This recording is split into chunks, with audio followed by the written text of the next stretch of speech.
இந்த சேனலுக்கு முதல் முறையாக வரீங்கன்னா சப்ஸ்கிரைப் பண்ணிவிட்டு பாருங்கள். இப்போ மயில் அவங்களோட வயசை இப்போ எல்லோரும் தெரிஞ்சுக்க போகிறாங்க.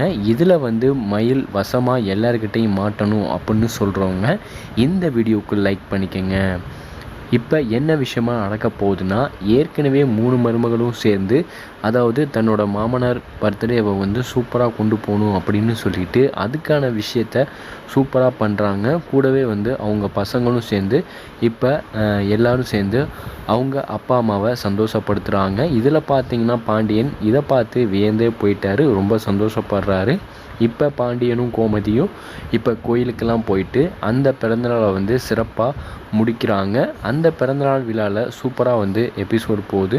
இருந்தாலும் இதில் அடுத்தடுத்த பிரச்சனைகள் குடும்பத்துக்குள்ளே நடந்துக்கிட்டு தான் இருக்குது. ஏன்னா கதிர் ஒரு பக்கத்து அதாவது ராஜியை புரிஞ்சிக்கல. ராஜியும் பார்த்திங்கன்னா ஒரு கட்டத்தில் கதிர் கொடுக்குற பணம் எனக்கு தேவையில்லை, நான் தனியாக போயிட்டு உழைச்சி அதில் நான் படிச்சுக்கிறேன், எல்லா விஷயமும் நான் பண்ணிக்கிறேன் அப்படின்னு சொல்லிட்டாங்க. இந்த விஷயத்தை தான் கோமதிகிட்ட சொல்லி எப்படியாச்சும் தன்னோட மாமனார்கிட்ட சொல்லிடலாம் அப்படின்னு நினச்சாங்க. அதுவும் இப்போ முடியாமல் இருக்குது. இருந்தாலும் ஒரு கட்டத்தில் ராஜி அவங்க மாமனார்கிட்ட சொல்லி இது மிகப்பெரிய பிரச்சனை உருவெடுக்கும்.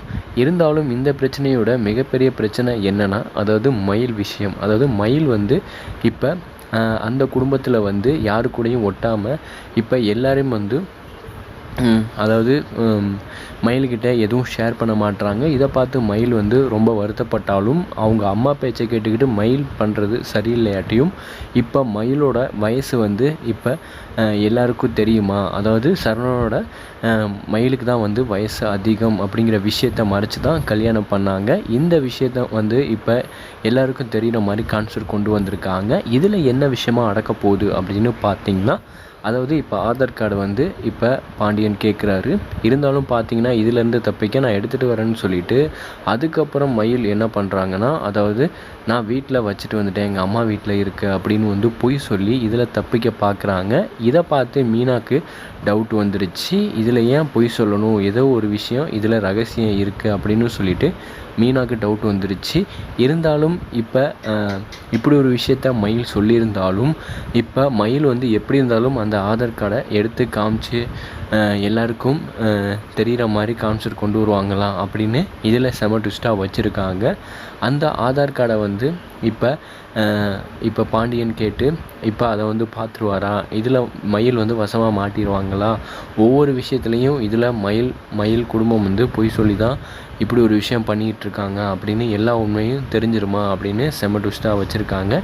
இதுலேயும் அவங்க அம்மா பிளான் போட்டு ஏதாச்சும் ஒரு விஷயத்த சொல்லி இப்போ மயிலுக்கிட்ட ஏற்றி விட்டு இதிலிருந்து தப்பிக்கிற மாதிரி தான் கான்செப்ட் கொண்டு வருவாங்க. ஆனால் மயிலோட உண்மையான வயசு ஆதார் கார்டில் தெரிஞ்சிச்சுன்னா சூப்பராகவே இருக்கும். என்ன நடக்க போகுதுன்னு பார்க்கலாம்.